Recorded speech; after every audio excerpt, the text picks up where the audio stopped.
Yeah, I'll react to that, sure. Okay. Um, Congress of Vienna, Part 1. I should have done this a week ago. Preemptive like. Yeah, Part 1, 1814. I'm excited to learn about this. And I'm excited to learn about how a defeated nation after a very, very big conflict like the Napoleonic Wars, what were the repercussions? And I'd like to kind of compare that to 1919 Treaty of Paris, right? Versailles. The 1919 one. And because that's always seen as, pushing Germany to the far extremes and getting someone like a mustache man. And I just want to see how bad were they on France. I'm guessing that might not be too that bad, because I'm sure like the big fears around the Napoleonic Wars, right, were that what happened to the monarchy in France would happen to the big monarchies in the rest of Europe. And I'm sure they sort of just wanted to like stick the guy back in power and try not to. Anyways, let's learn. I'm ready. I press pause. My name is Connor. If you are new, I like to learn about things. I'm an American. I am from Rhode Island, which is in New England. Let's go.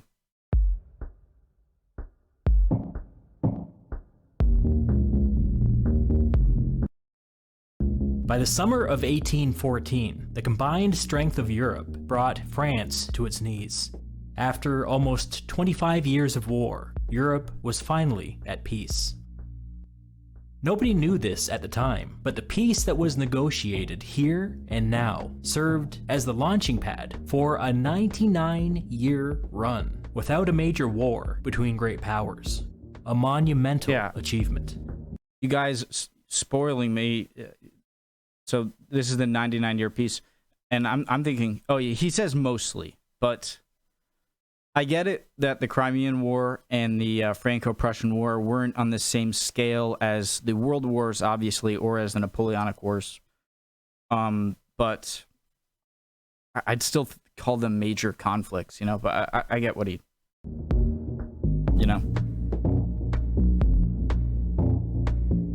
After hostilities ceased, the immediate problem was that nobody quite knew what the world looked like anymore. The preliminary peace agreement that ended the war in 1814 restored international borders as they had existed in 1792, with some slight modifications. But these borders on the map no longer reflected the reality on the ground. The Duchy of Warsaw, aka Poland, existed on paper, but in reality it was under Russian occupation. All of these tiny German states existed on paper. Oh, I'm sorry. I need to go back like 10 seconds. On the ground. The Duchy of Warsaw, aka Poland, existed on paper, but in reality it was under Russian occupation. All of these tiny German states existed on paper, but in reality they were under Prussian control. France existed on paper, but in reality it was under the joint occupation of the Russians, the Austrians, the Prussians, and the British. All that being said, by the summer of 1814, the Treaty of Paris had been signed. The 1792 borders had been temporarily thrown back into place, and the war was over, at least for now. The urgent task at hand was to take this hyper-volatile international system and transform it into something more stable. Most people recognized that the 1792 borders were no good in the long run, because those borders had led directly to almost 25 years of war. The prevailing mood among the victors was that a well-balanced international... Question, was it the borders that led to it? Or was it France? Like, can you really tie that to France just killing their monarchs? I mean, it wasn't that the big cause for... maybe, okay. System was necessary. One that could resist the kind of reckless expansionism that the French Revolution had unleashed upon the world. But before we talk about the new system that was created at this time, let's first discuss the 5 great powers as they existed in 1814. This whole period of instability began with the French Revolution, so let's start with France. Defeated, under enemy occupation, but nevertheless, still a great power. Round 1. Phones away. Hey, this is sort of fitting. I have phones away. When Napoleon was defeated, the Allied victors imposed a set of peace conditions upon France. All things considered, they were pretty moderate. The first of these called for the restoration of the Bourbon monarchy from before the Revolution. This brought the 58-year-old King Louis XVIII to the throne, the younger brother to the king that was executed under the Revolution. The second condition for peace was a shiny new French constitution that would guarantee certain political rights. The third condition was an agreement from the new king to leave many of the revolutionary reforms in place. The massive redistribution of wealth and land was to be mostly upheld by the new regime. So it goes. The old French aristocracy were allowed to safely return to the country, but they were a shadow of their former selves, and never again rose to the dominant political position that they had enjoyed in the 18th century. I'm sure they didn't flaunt The restoration it as of much. the Bourbon king was intended to make the conservatives happy. The new constitution was intended to make the moderate liberals happy. The preservation of the Republican reforms was intended to make the revolutionaries happy. It was a big, sloppy compromise, and its purpose was to hold France together so that there was actually a France for the Allies to negotiate with. Despite its recent defeat, France remained a heavyweight on the continent. They were the second most populous country in Europe, and still controlled the most potent military force in the world. So long as those facts remained true, France would remain a great power. Population. With that in mind, France's objective going into the upcoming peace negotiations was, to the extent possible, minimize any future French concessions or territorial losses. Many European leaders understood that France would need to opt in to any new international system if there was to be lasting peace. Others were simply out for blood. France's job for the immediate future would be to keep the wolves at bay.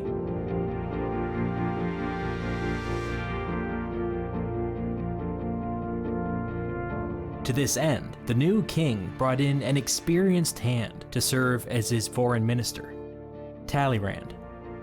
Talleyrand was a French nobleman who got in on the ground floor of the French Revolution. Recognizable Through name. the revolution, he became a politician, then a diplomat, then an early supporter of Napoleon. Talleyrand served as Napoleon's foreign minister for 8 years, until the two had a falling out, and Talleyrand resigned. After this, Talleyrand began telling others that Napoleon's endless lust for war would bring ruin upon France. In time, he began passing intelligence to France's enemies and launched preliminary discussions with them regarding what a post-Napoleonic France might look like. This relationship made him an obvious choice to bring back into government after France was defeated. That's the generous way of looking at Talleyrand. The ungenerous way of looking at him is that he was a cockroach, a survivor, an opportunist. Every time the political winds began to shift, Talleyrand suddenly found himself on the other side. Every time the French government looked unstable, Talleyrand found an excuse to be out of the country. When it became clear that France would not win the war, Talleyrand was the first to abandon ship. Boats. Oh, guys, I have a question. So you know the Rothschilds, right? Is it true that... let me know if this is true. Ooh, I like that. Ooh, I want that as a background. I can take a picture of it. Screen. Is it true that... So, you know, the main Rothschild who was in Germany, he had like 5 sons. He sent them to like Switzerland, Italy, France, one in Germany, one in UK. And didn't he do something with stocks since he got early news of the outcome of the Battle of Waterloo to make a ton of their money? I know that's random, but I was watching a thing recently, and I just, yeah, anyways.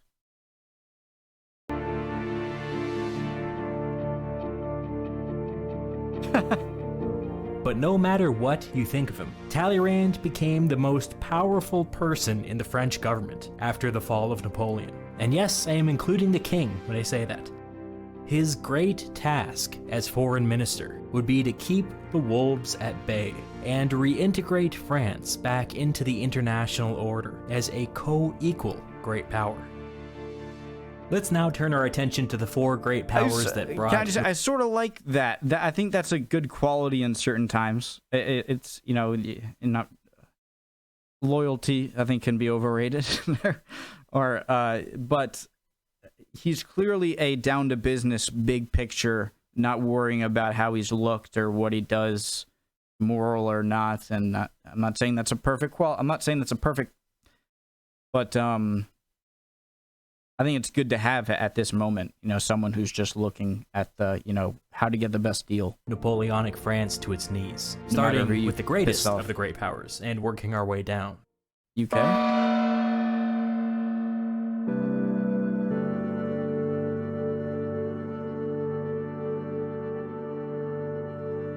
As always, the historian Eric Hobsbawm puts it better than I ever could.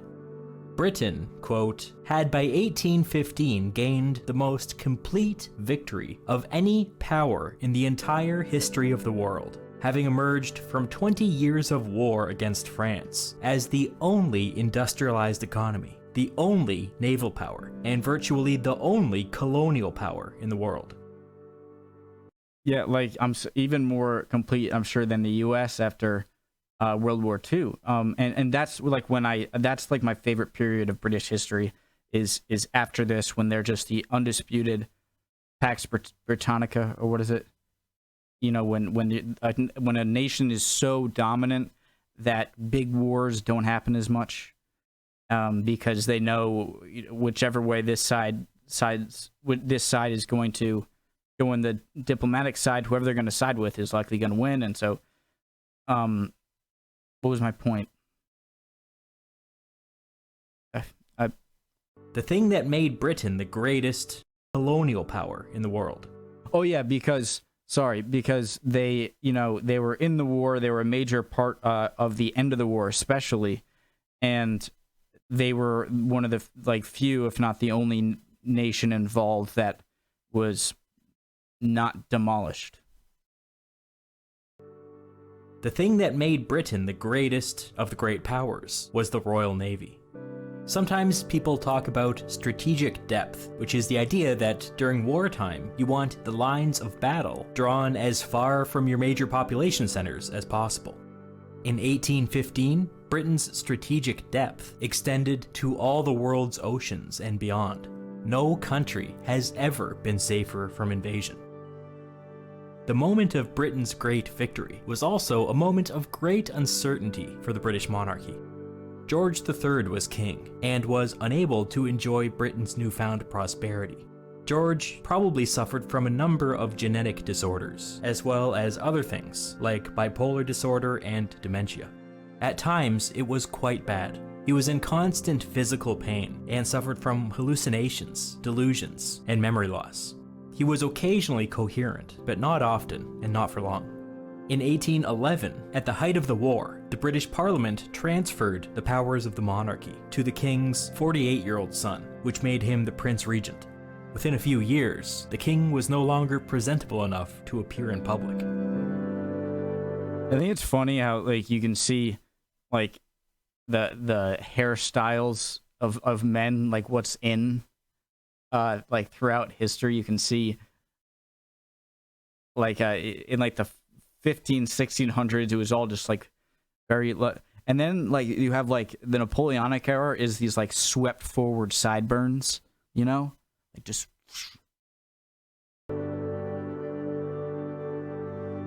Britain's dominant geopolitical position was all the more impressive considering the fact that of the 5 great powers, Britain was the 4th most populous.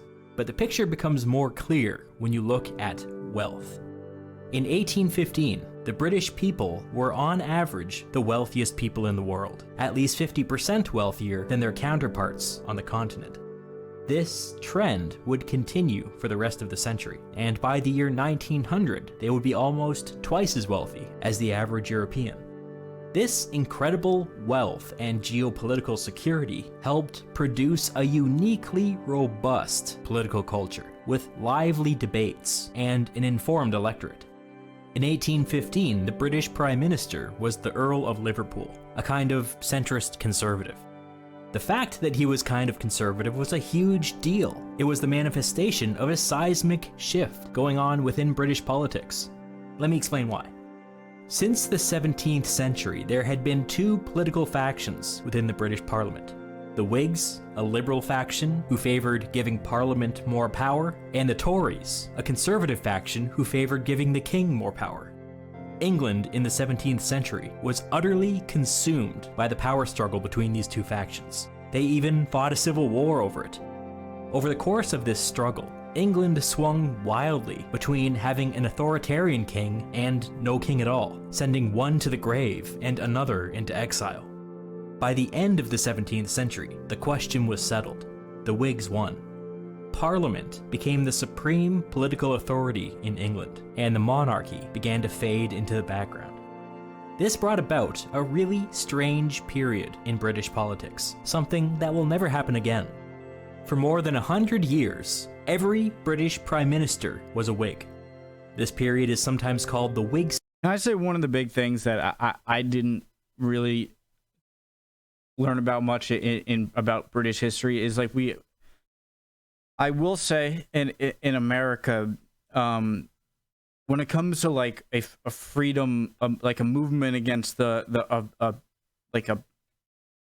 monarchy or against like centralized authoritative power, unchallenged power, and we think of like us separating from the British. But as I'm learning more about British history, you really see how a lot of the ideologies, and this should have gone without saying, really, and this is just me, I don't want to make all Americans look too bad, but these ideologies that we see as American and birthing the American Revolution and the birth of America were really started centuries earlier in places like France and especially Britain, and that's a big thing is that I've definitely learned when it comes to,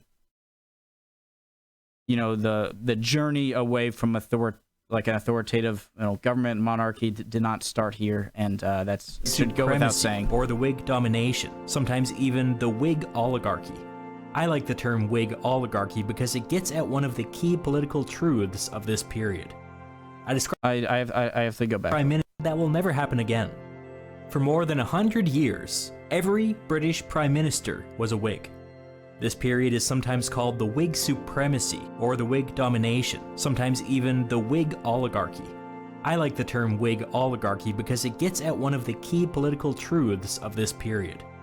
I described the Whigs as the faction of Parliament, but it might be more accurate to describe them as the faction of modernity and industrialization.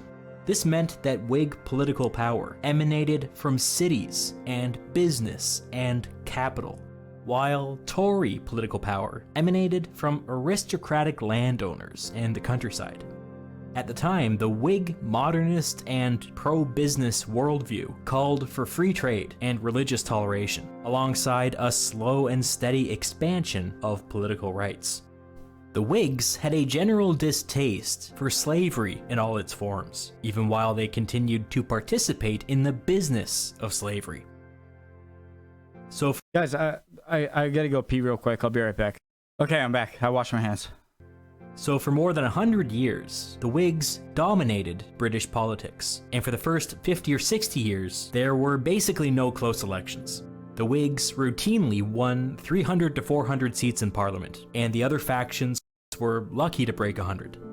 With such a dominant command over Parliament, it was only a matter of time before the Whig faction started to develop its own factions, and then factions within factions, and then factions within factions within factions. This competition between sub-factions actually made elections competitive again, and in the 1770s, Britain elected its first Whig, its own factions, and then factions within factions, and then factions within factions within factions. This competition between subfactions actually made elections competitive again, and in the 1770s, Britain elected its first Whig prime minister from the conservative subfaction.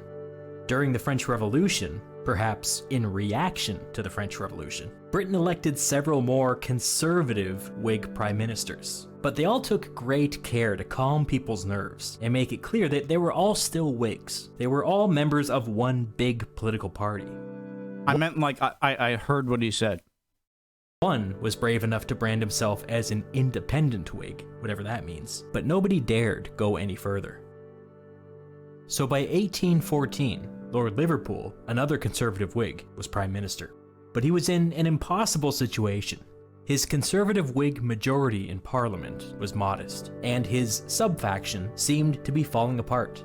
4 men were asked to form a government before him, and all 4 failed to hold the coalition together. The only reason Liverpool was able to get the job done was because although he was a conservative Whig, he was on the liberal end of the conservative Whig spectrum. I spoke of factions within factions within factions before. I was not joking. Well, you're like a leaning conservative. As soon as peace was announced, Like, I don't know if I'd call that a faction within a faction. protests started popping up all over England, calling for bread or blood. One publication at the time wrote that, quote, all the triumphant sensations of national glory seem almost obliterated by general depression. I gotta get my stuff together. Go. Change was in the air. It was not a good time to be a conservative politician in Britain. In fact, it seemed entirely possible that the conservative Whig moment was simply a reaction to the French Revolution. And with peace, the liberal Whig natural order may just reassert itself.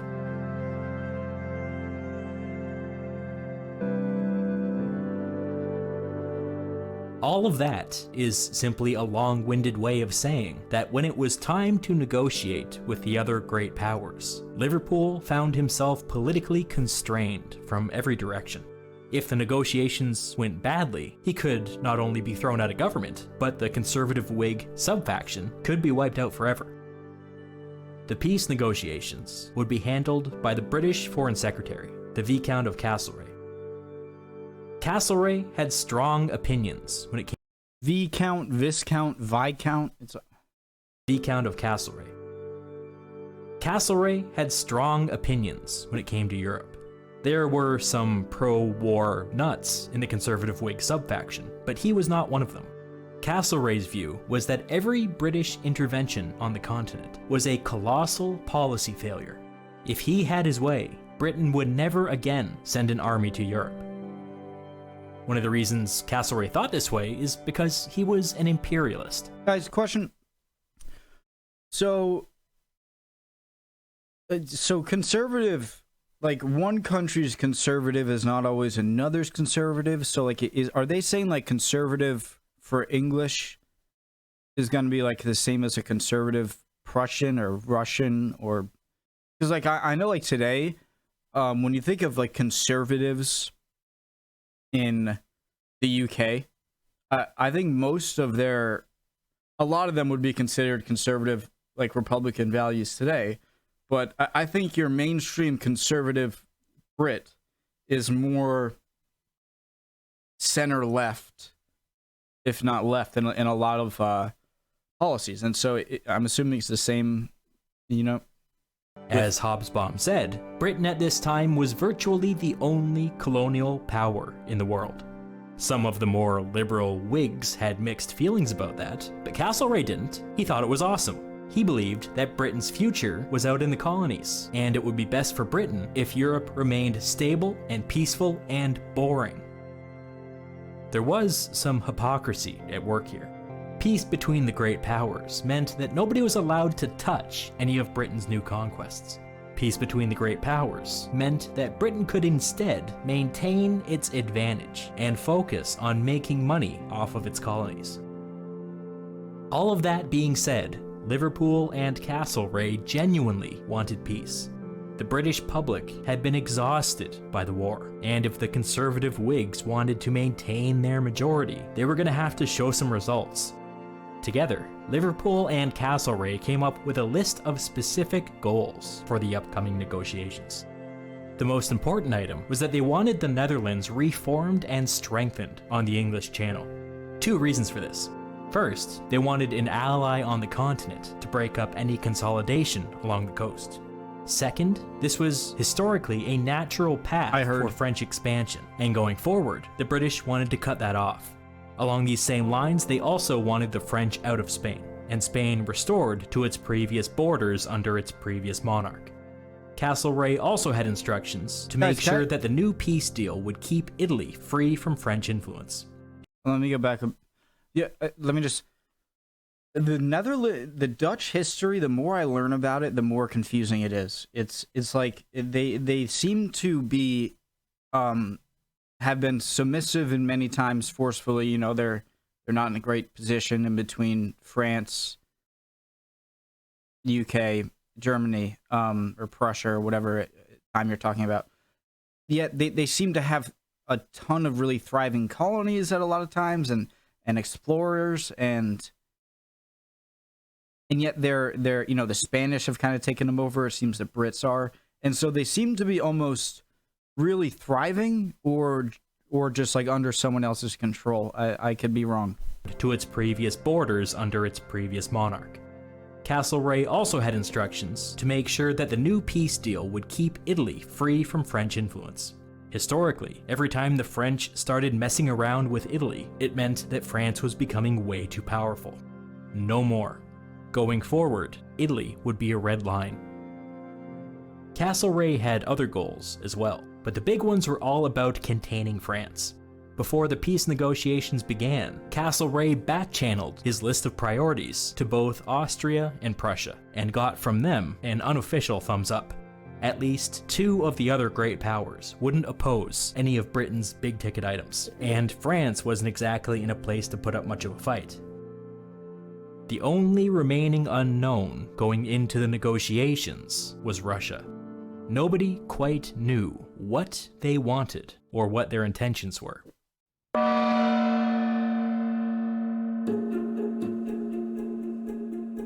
So he said, let's start with the strongest, and he did British. Is he saying that Russia is the second most powerful, or is he not going in that order? He's just... Never mind. When Castleray met Czar Alexander of Russia for the first time, he wrote to his prime minister that he believed that the Russian monarch was not of sound mind. It's difficult to characterize Czar Alexander, because it seems that most of his mental energy was caught up in creating narratives about what kind of person he was, and not so much in what he did or how he behaved.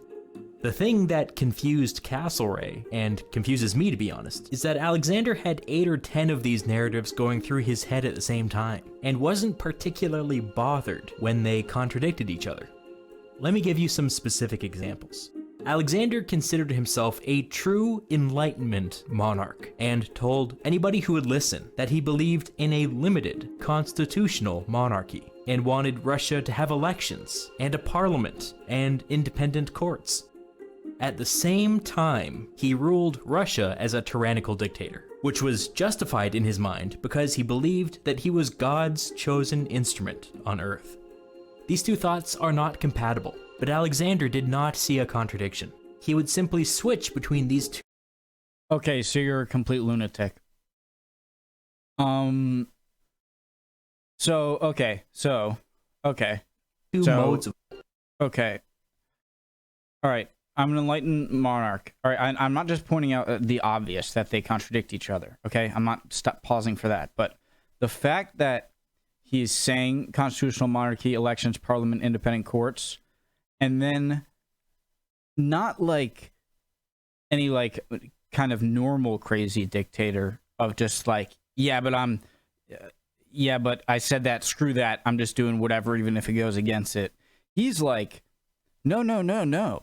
I'm still following it. It's just I'm like a godlike figure or God-chosen figure, and so I I don't even apply, and I'm not a hypocrite because technically these don't apply to me because I'm a God-chosen figure. So this guy's a lunatic. So mental illness, that seems to be a trend among monarchs. He was God's chosen instrument on earth.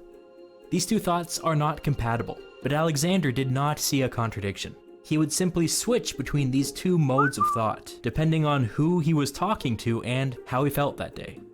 Here's another example.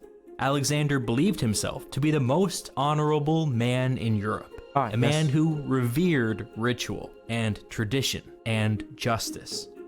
Simultaneously, he believed that God made him emperor of Russia for a reason, and if he needed to go back on his word and use brute force to implement his will, that was all part of God's plan. Technically not These hypocrisy. contradictory beliefs made Alexander impossible to deal with. His positions came off as utterly random, and they could change at any time, depending on his mood. So I'm trying to figure out, like, is he just going, like, full-blown lunatic? Like mentally, like, something wrong with him? Or if he's, like, does he have a really big gripe with someone? Like, he sounds like someone who, like, already thinks... Either he's insane, which, okay. Or he sounds like someone who thinks that, like, we had a big part in this, yet we're kind of away and we feel like we might get screwed, and so let me just act crazy just to let people know, hey, I'm gonna want something here. Maybe that's it. Unpredictable and unreliable and incomprehensible, particularly bad traits for a diplomat. So naturally, Alexander selected himself to represent Russia at the post-war peace conference. Genius.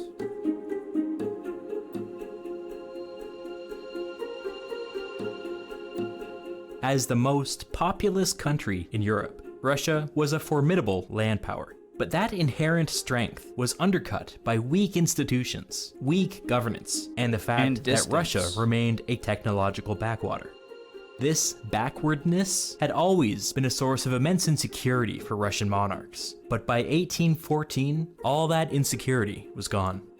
Russia had just done... I should know this, I'm sure it's been answered, but what's the main difference between a slave and a serf? Like, what makes a serf not a slave, or a slave or vice versa? Impossible, and defeated Napoleon.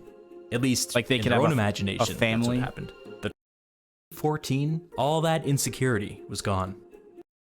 Russia had just done the impossible and defeated Napoleon.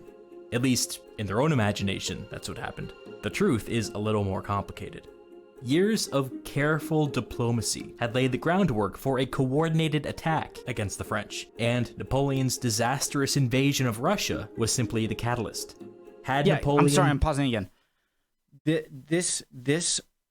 So I see from a Russian Alexander point of view that, you know, where was Napoleon's collapse, right? This is before, you know, obviously all the Waterloo stuff later. But where was Napoleon's obvious no turning back destruction of his armed forces? It was going to Russia, right? Of course. But just because you are the furthest away and you get there and he's conquering all of Europe in between, and then he finally gets to you and fails, doesn't mean that you were the one to be like, I stopped him. Oh, I stopped Napoleon, as if like any resistance along the way and the sheer distance didn't, you know. Been successful in Russia, the rest of Europe's great powers would have just waited for the next opportunity. But when the French started losing to Russia, most of Europe sprang into action. The plan was for every major European army to advance on... I'm sorry, I'm so sorry. Successful in Russia, the rest of Europe was simply the catalyst. Had Napoleon been successful in Russia, the rest of Europe's great powers would have just waited for the next opportunity. But when the French started losing to Russia, most of Europe sprang into action. The plan was for every major European army to advance on Paris at a steady pace, but to pull back whenever opposed by the French army. The Allies knew that they couldn't defeat Napoleon on the battlefield, but with all of Europe's armies advancing as one, they wouldn't have to. Napoleon couldn't be everywhere at once. Even if he won every possible battle, the Allies would still take Paris. The point is that no one country defeated Napoleon. Every country defeated Napoleon. But guys, what people in the comments, like, what do you like? What bonus do you think did Napoleon, being the person in history controlling France, give to the French army? Do you think, like, obviously they're a great army on their own, but how much better were they with Napoleon at the head? Tsar Alexander didn't see it like this. In his mind, it was all his doing. As part of their plan, the Allies had developed lists of key French towns to capture on the way to Paris. The Allied armies would need their logistical support, especially with several French armies coming up behind them. Tsar Alexander was personally in command of the Russian army, and once he was within spitting distance of French territory, he abandoned this plan and broke off from his allies and advanced on Paris alone. Alexander later said that this was a matter of personal honor. Never mind the commitment to his allies to all advance as one.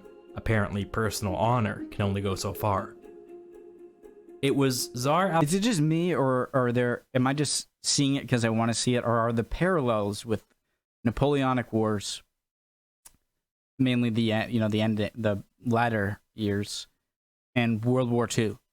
It seems so similar, just as France rather than Germany as the main provocateur. Alexander of Russia who took Paris, and it was Tsar Alexander who accepted Napoleon's surrender. Since Alexander placed himself, shut up. It was Tsar Alexander of Russia who took Paris, and it was Tsar Alexander who accepted Napoleon's surrender.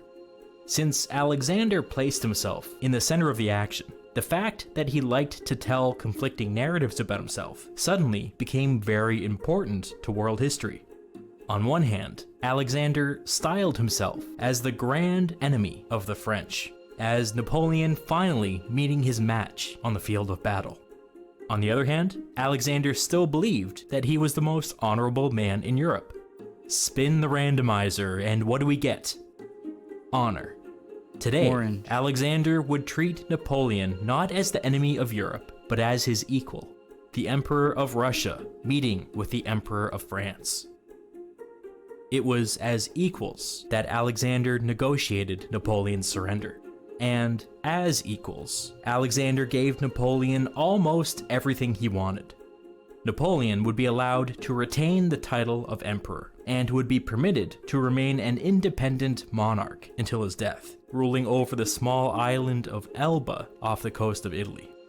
He wouldn't be allowed to leave, but on the island, he would be a free. Oh, duh. I'm so dumb. Oh, I'm so dumb. It's okay. Man. The Allies were apoplectic. Yeah, this is the Russians reaching Paris. For some reason, I was thinking this was post Waterloo, and I don't know why. Okay, but okay. This was not what they had agreed to. This put the British in particular in a terrible position because. Oh my God, I don't care at this point. I need independent monarch. I don't care. Until his death, ruling over the small island of Elba off the coast of Italy. He wouldn't be allowed to leave, but on the island, he would be a free man. The Allies were apoplectic. This was not what they had agreed to. This put the British in particular in a terrible position because they had deliberately never recognized Napoleon as the legitimate emperor of France.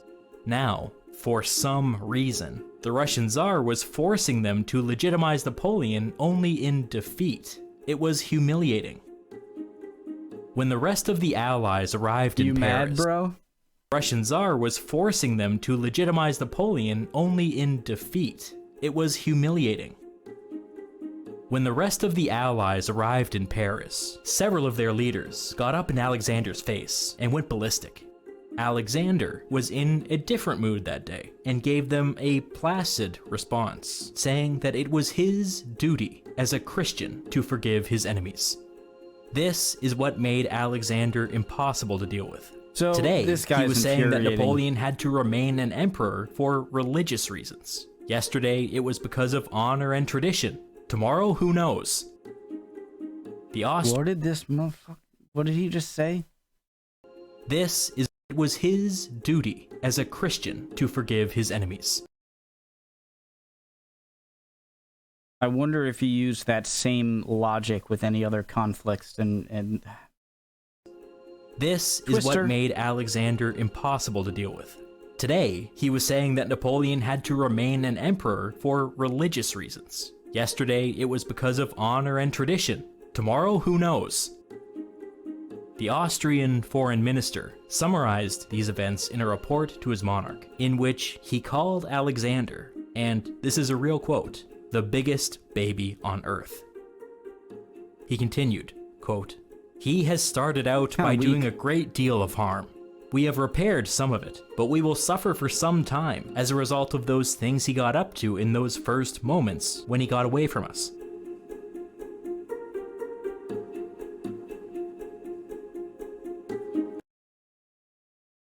So they're all just, like, chilling, getting ready. Like, Napoleon's done.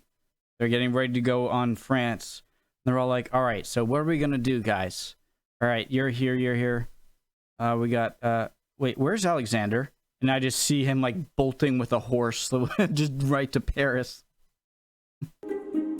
Alexander's stated priorities going into the peace conference kinda depended on his mood, but it mostly had to do with the future of France. As previously discussed, the Allies had all agreed to restore the old Bourbon dynasty to the French throne. The problem was that Alexander didn't like the Bourbon kings. If you look at France's position in Europe, France had an interest in making sure that Central Europe remained fragmented and weak, and outside of the influence of any other great power. To these ends, France had a long history of aligning itself with countries like Poland and Saxony and the Ottoman Empire. This was, of course, a geopolitical thing, but Tsar Alexander thought it was a personal thing, and that the Bourbon kings uniquely had a problem with Russia. Alexander's immediate priority was to keep the Bourbon Louis XVIII off of the French throne.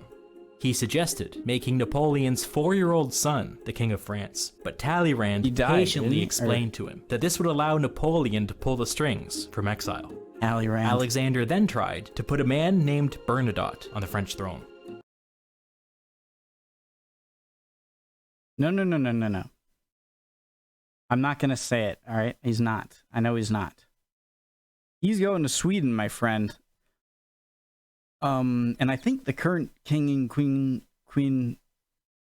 current queen of Sweden, or princess, whatever, is related to Bernadotte. I was going to say something. And Talleyrand, I feel like I should, like, part of me is saying, like, I shouldn't like Talleyrand, but overall, I can't help but I sort of like the guy. Bernadotte was a former French marshal who had turned against Napoleon and was single-handedly responsible for bringing Sweden into the coalition against France. In the late stages of the war, Bernadotte and Alexander had worked closely together, and Alexander viewed him as the one Frenchman he could trust. Alexander pushed hard for Bernadotte, but Talleyrand wouldn't budge. He and the Allies had all agreed on a Bourbon restoration, and they all saw Bernadotte for what he was, an attempt to put a Russian puppet on the French throne. Talleyrand explained to Alexander that they couldn't be placing whomever they wished on the French throne. He and the Alexander pushed hard for Bernadotte, but Talleyrand wouldn't budge. He and the Allies had all agreed on a Bourbon restoration, and they all saw Bernadotte for what he was, an attempt to put a Russian puppet on the French throne. Talleyrand explained to Alexander that they couldn't be placing whomever they wished on the French throne, or they were no better than the revolutionaries. The new king needed to be a legitimate French king of royal blood. Alexander got desperate. Makes sense. What about a distant cousin, a younger brother? Anybody but Louis XVIII. Joseph. Talleyrand held firm, and Alexander backed down. An impressive feat, considering that the Russians had Paris under military occupation. A Bourbon king would return to the French throne, and Alexander's dream of a grand Franco-Russian alliance withered and died. Austria. Austria, it seems from what I've learned, about the Napoleonic Wars is like that. Like he seemed like he married his daughter to Napoleon, right? And he seemed like kind of like they seemed like the older guy who's like not as directly. I don't know as much, but he seems not as adamant about the outcome as the others. Does that sound right? Tell me if I'm wrong. Francis? Great channel. Hope you guys are doing well. Hope I'm not I mentioned annoying the Austrian you too foreign much. minister before, and how he had a rather dim opinion of the Russian Tsar. Biggest baby on earth, and all that. The Austrian foreign minister's name was Clemens von Metternich, and the period we're beginning to cover today is sometimes called the Age of Metternich. That's a clue as to his importance. Metternich would become the architect of the post-war international system, It's and one of the definitely a 19th century's recognizable most preeminent figures. name. Metternich's task was vastly harder than it seemed, because not only was the international system undergoing a stark transformation at the time, but so was Austria. Of course, what I'm referencing here is the dissolution of the Holy Roman Empire. And now my punishment for bringing up the Holy Roman Empire is that I have to explain what it was. We should begin with the French philosopher Voltaire's famous quip that the Holy Roman Empire is neither holy nor Roman Yeah, nor I've an heard empire. a million times. So what was it? The Let me Holy Roman explain. Empire was a Central European institution that had existed in one form or another for over 1,000 years. I say institution because the Holy Roman Empire was by no means a state. Each member of the empire conducted its own foreign policy, with its own military, under its own laws. Hundreds of tiny states were members of this club, this institution, and together they loosely supported a central emperor. The Holy Roman Emperor was a prestigious title with very little actual power behind it. He could call for aid if one of the member states was attacked, but it was up to each independent state whether or not they would respond. In fact, each state had its own unique deal worked out with the imperial crown, which put further limits on the emperor's power. Some were expected to contribute money to military campaigns, but no soldiers. Some were expected to contribute soldiers, but no money. Some were under no obligation to offer anything at all. By the 17th century, the Holy Roman Emperor could no longer even have an opinion on religious matters. Do you know what it seems like? I hope I can say what's in my mind correctly. It seems like, all right, we know this part of Europe has a very large population, and I explain this terribly. It seems like a bad attempt to organize a giant population in the middle of Europe that did not have a historic border. You got the Franks, and then you have the Pope as kind of the two big powers I'm thinking of during this time period. And what better way to, without force, influence this large population area, without having to go to war or anything, than to keep them as smaller states, even though a lot of them have similar culture, and just have this, a name like Holy Roman Empire, three powerful words that they would, recognize, just to have this kind of faux authority, fake authority over controlling this region of Europe. Does that make sense? All right, I hope that made sense. And it got cold, and I needed coffee. Okay, go. The whole purpose of the holy part of their title. Although the imperial crown was remarkably weak, the Holy Roman Emperor usually controlled the most powerful state within the empire. Beginning in the 15th century and continuing up until the Napoleonic Wars, that meant that the Holy Roman Emperor was the Archduke of Austria. Since the 13th century, Austria had been controlled by the Habsburg family. The Habsburgs were one of the most powerful families in Europe, and at times over the last 500 years, they had... Guys, was the Holy Roman Emperor during the 30 Years' War that main guy, Frederick, or and controlled Portugal, Spain, the Netherlands, the Kingdom of Germany, parts of northern Italy, Austria, Hungary, Croatia, Bohemia. I could go on. The dynasty was remarkably successful. Serious and what question, made it could he go on, or was that all of what they had? especially remarkable. The dynasty was remarkably successful, and what made it especially remarkable is that very little of this territory was gained through conquest. It was instead gained diplomatically. The Austrian Habsburgs had a family motto: let others wage war, but thou, happy Austria, marry. For those kingdoms that Mars gives to others, Venus gives to thee. Others conquer through war. The Habsburgs conquer through marriage. Yeah. Fast forward to the 19th century. The Holy Roman Emperor was still an Austrian Habsburg, now facing an expansionist France under Napoleon. He learned too late that the Holy Roman Empire was not equipped to face a direct attack. A victorious Napoleon demanded the abolition of the Holy Roman Empire, and the Habsburg Emperor, having decided that this powerless husk was no longer worth defending, agreed. With that, Austria became fully independent under its first emperor, Francis I. Francis. Guys, can one of you please tell me, so the gray one, grayish black one is Prussia. I think green is Saxony, or is it Hanover?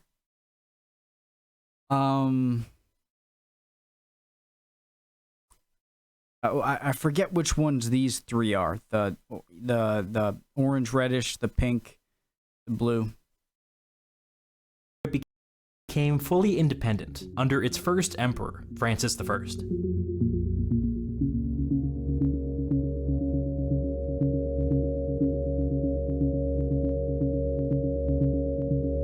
I lay all of that groundwork because by 1814, Austria was at a crossroads. The new Empire of Austria had played a critical role in the defeat of Napoleon Bonaparte. But now what? They could reform the Holy Roman Empire if they wished, but did they wish? When push came to shove, some of the largest members of the empire sided with Napoleon. You really think Prussia would allow Austria to, wouldn't there be an Austro-Prussian war before the Austro-Prussian War? If the Holy Roman Empire wasn't a military alliance, what good was it? Yes, the title was prestigious, but you could argue that the restrictions within the empire only slowed Austria down, with no clear benefit. Francis, the former Holy Roman Emperor, and the current Austrian Emperor, was sympathetic to this point of view, as was his foreign minister, Metternich. Metternich is sometimes described as a conservative or a reactionary, but that's not quite right. A true reactionary would have fought to reform the Holy Roman Empire, but Metternich happily allowed it to die. He was a realist, not that concerned with ideology, so long as it protected his hard-won peace. In his excellent and definitive biography of Metternich, Wolfram Zeeman writes that, quote, "This, the question of whether Metternich was reactionary, disregards the experiences of human beings who were looking back at 25 years of war and revolution. The question contemporary witnesses asked themselves was whether the more than 3 million dead on the battlefields of Europe had died for any meaningful goal. In many peasant families, there were no male youths left." That 3 million number is on the lower end of the spectrum. I've seen credible estimates of 5 to 7 million when you include civilians. Unthinkable loss. What's that Nobody adjusted who for lived through this population? period would ever be the same. Across France, 20% of the men born between 1790 and 1795 were dead. An entire generation of young men had been wiped out. In that same book, Zeeman provides the best summary of Metternich's worldview that I've ever seen. In Metternich's case, coming to terms with the war meant considering the suffering he had witnessed endless times on the battlefields and along the roads. Unnecessary, pointless, even a crime, caused by human delusions of grandeur that he thought could pull down the walls protecting civilization and the law as he understood it, at any time and in any place. It was the duty of politics to erect enduring barriers against this possibility.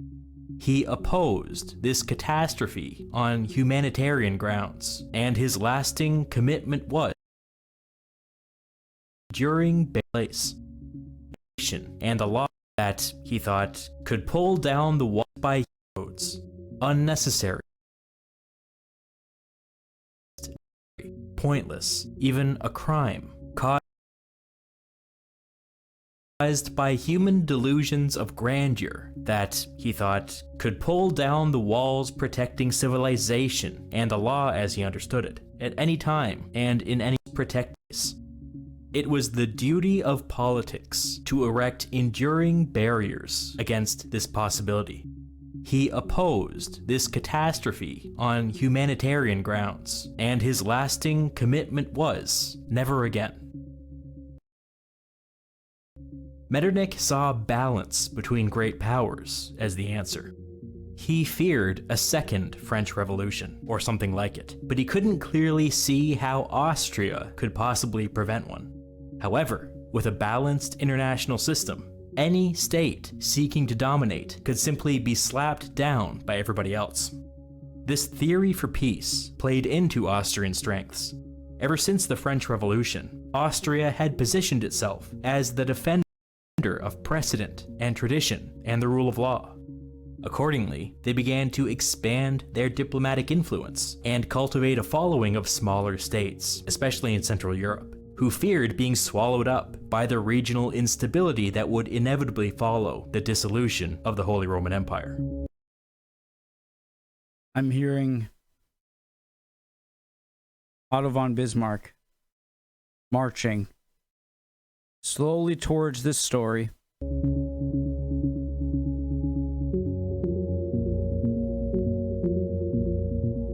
Before proceeding, it would be helpful to discuss what the Austrian Empire actually was. What we're really talking about here is the personal holdings of the Habsburg family, which included the lands that had been the Duchy of Austria, but it also included the Kingdom of Hungary, the Kingdom of Bohemia, the Kingdom of Croatia, along with a hodgepodge of other titles. It may be helpful to look at the ethnic breakdown of the Austrian Empire, because this will tell you everything you need to know about Austrian politics. First and foremost, there was the German-speaking core, centered around Vienna and the old Duchy of Austria. Then there were the Magyars of Hungary, who spoke Hungarian. The third major group were the Bohemians, who spoke Czech. Then in the borderlands, there were Croats, Serbs, Slovaks, and others who spoke various Slavic languages.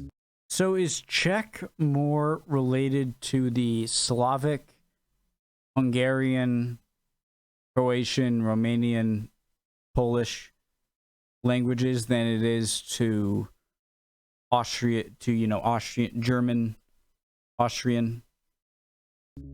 To the east, there was Transylvania, whose inhabitants spoke Romanian.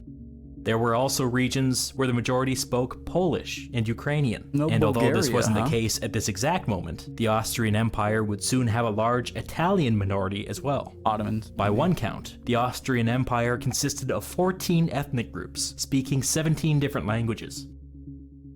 The Austrian Empire was really an incredible experiment, one that you don't see anywhere else in the 19th century. This was not the case of one ethnic group dominating their neighbors. This was a true synthesis of cultures and ethnicities united under the Habsburg Emperor. That's a recipe for disaster, in my opinion. Having that many, not just that many different identities and cultures, languages, but the fact that they're also so kind of segregated, like it's not even that there's like a big mix. It's like that's. In the eyes of the Habsburg Emperor, all of these holdings were at least theoretically co-equal, which made administering the empire the world's most complicated balancing act. Hungary would leave. The constraints within the Habsburg system become clear when you look at the crown's relationship with the Kingdom of Hungary. The Kingdom of Hungary was home to more than just the ethnic Hungarian population, and when you add everybody together, it accounted for 35 to 40% of the Austrian Empire's total population. I would have guessed more. That fact alone should make it clear why there was tension between the Austrian Germans and the Hungarians. The Habsburg Emperor ruled Hungary as their king, but he was not one of them, and so he was bound by severe constitutional limitations. One of these limitations was that the Hungarian king was not allowed to tax the people of Hungary. The local Hungarian aristocracy was allowed to tax the people, but they were under no obligation to pass that money along to their king. Again, this is 35 to 40% of the empire's population we're talking about. This exemption created a massive hole in the imperial budget that Guys, like, it's a common American thing, and it's true to an extent, how, like, diversity is one of our greatest strengths or whatnot. And that's true to an extent. To a certain extent, or at a certain point, diversity becomes a weakness. You know, diversity is only great if it's contributing different viewpoints to make the whole better. But when it's especially so segregated, diversity becomes very much a weakness, and I think a symptom of inevitable collapse. Austria was constantly trying to fill. Over the centuries, this arrangement resulted in the Hungarian aristocracy becoming extremely rich, even though the Hungarian people remained quite poor compared to the German-speaking population to the west. The Hungarian king was also constrained when it came to military recruitment. Despite being home to 35 to 40% of the Austrian Empire, Hungarian subjects only made up like 5% of its military. This number could fluctuate. During the Napoleonic Wars, it climbed as high as 20%, but in order to accomplish that, the Habsburg Emperor had to go to the Hungarian aristocracy and give them whatever they wanted. This tenuous constitutional relationship meant that Austria was cursed in a way to be in constant negotiations with itself. The Hungarians were always suspicious of any territorial gains that added more ethnic Germans to the empire. The whole political system was a delicate balance, and if the ethnic Germans got something, the Hungarians always wanted something too. Despite all of its contradictions, the Austrian Empire had a lot of credibility on the international stage. It seems like the Austrian Empire, it has always seemed to me, it to be like a kind of mid-rate power where the only reason it survives with its borders or survives as long as it does is because it's just powerful enough in a area of the world that is not important enough to justify the trouble, and it's easier to they seem like, you know, whatever the reasons, the fact that Austria was not primarily concerned with territorial expansion. Guys, a lot of the stuff I do not know what I'm talking about. Please don't take my word for it and tell me if I'm wrong in the comments. The fact that Austria was not primarily concerned with territorial expansion mattered a lot, especially to all of those tiny Central European states who had recently been made vulnerable by the dissolution of the Holy Roman Empire. It meant that despite having the weakest military of the great powers, Austria had a lot of friends, at a time when having a lot of friends was a valuable thing to have. None of this was true of the other German great power. In many ways, Austria's mirror opposite. Where Russia? Austria was old, they were young. Russia. Where Austria was defined by their diversity, they were defined by their Germanness. Where Austria was weaker militarily than they could strong. be, they were stronger militarily than they ought to be. Where Austria was not that interested in territorial expansion, they were obsessed with it to the point where they thought of very little else. The two German great powers were brothers, but they were brothers. It is humorous to me just how much more powerful this is than this big area. It's just, it really seems in the wars to come in the 18th century, in the 19th century, with, you know, Prussia and whoever else, okay, whether it be France, Austria especially, or reunifying the German states, Prussia smacks everyone around. Otto does, especially Austria. There's even a point where he tricks them somehow, and then they don't even march in because it's just like not even. Otto's so great. That did not get along. Otto.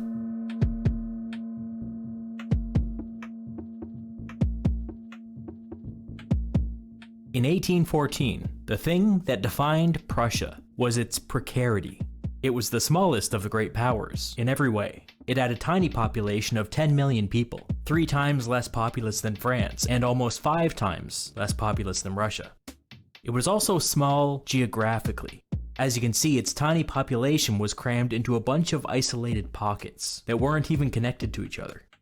It was also precarious in its positioning.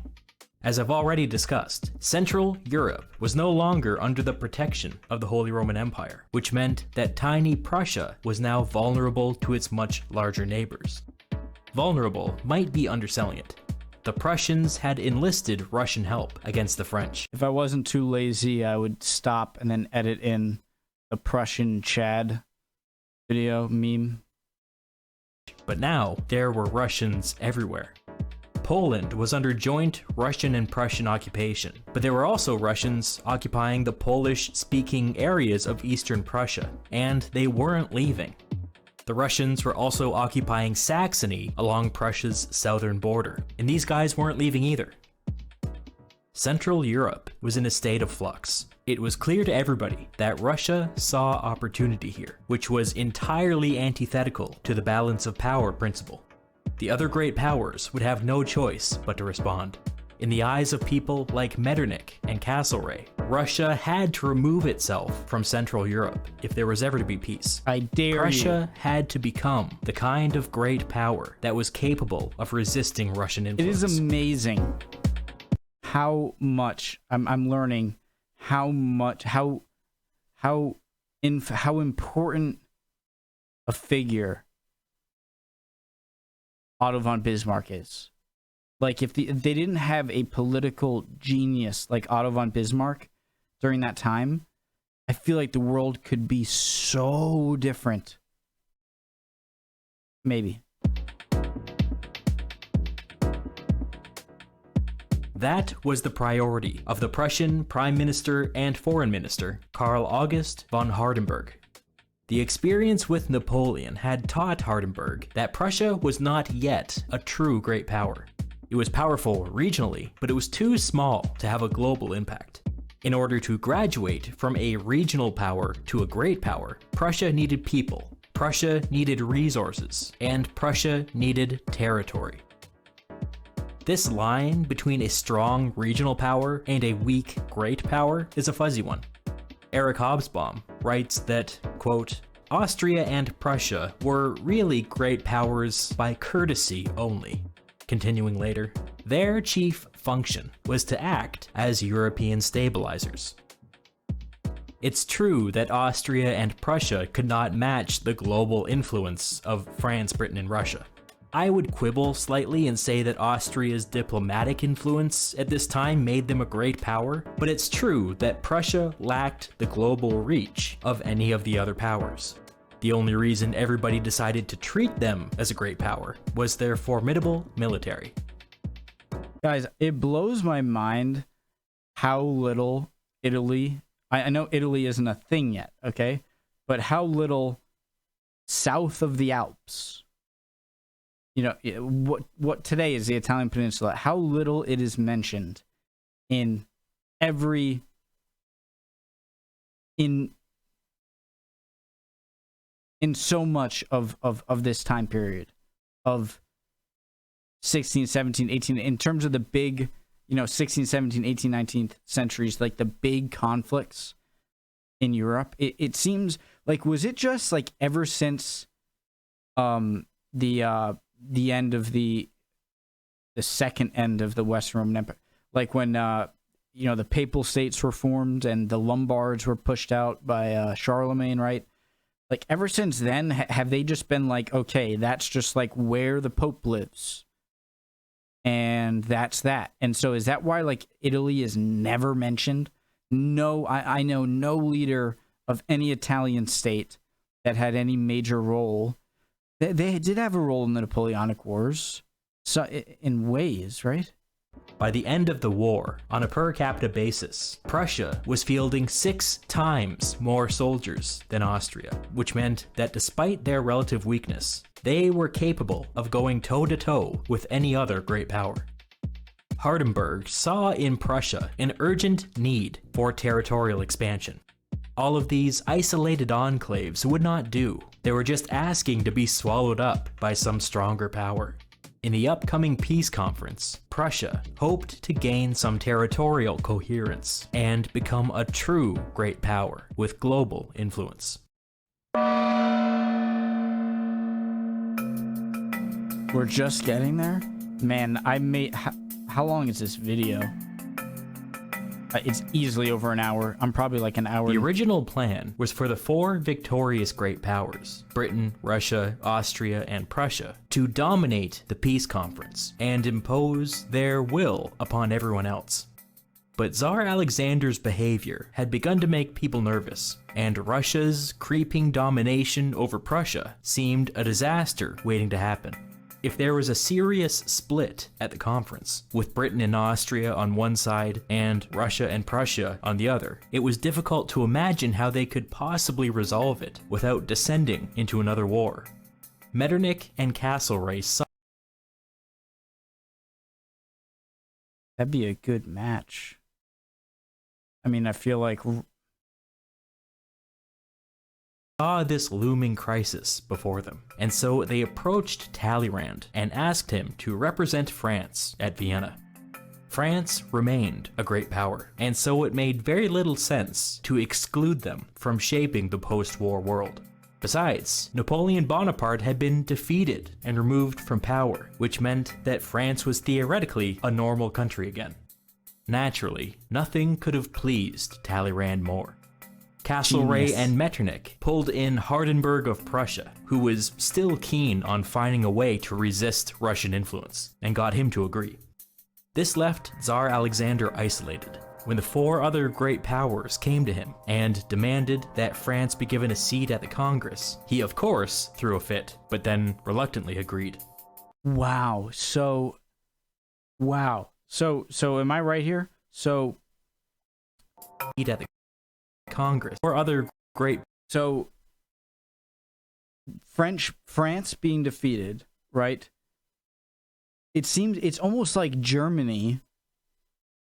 It's almost like how Germany, not perfect, okay, but how I always say a lot when talking about World War II, how after World War II, the calamity that it was and the destruction and everything, and Mustache Man doing, I avoid the H because I feel I'm worried about the algorithm or something. How the death and destruction, and how immediately it shifted within less than half a decade to, okay, USA versus Russia now. And like, we're not so much focused on punishing the Germans right now as we are shaping Germany in our Russian or American way to whatever. And it's like, okay, if France is completely taken out and we punish them to the point of them not being, of them being crushed as a power, or at least very much limited as a power, then there's just going to be 4 main powers, and Austria and Britain are worried that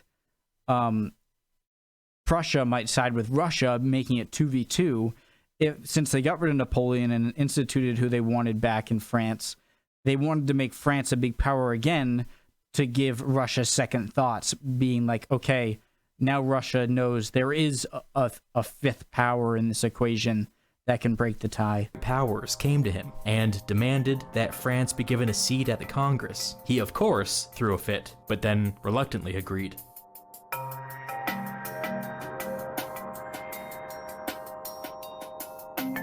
Over the summer, everybody traveled to Vienna. And by everybody, I mean everybody. Virtually every state in Europe sent delegations, and some states that didn't even exist anymore sent delegations as well. After decades of war, a festive, slightly euphoric mood took over the city. Peace was at hand. When September rolled around, the real work began.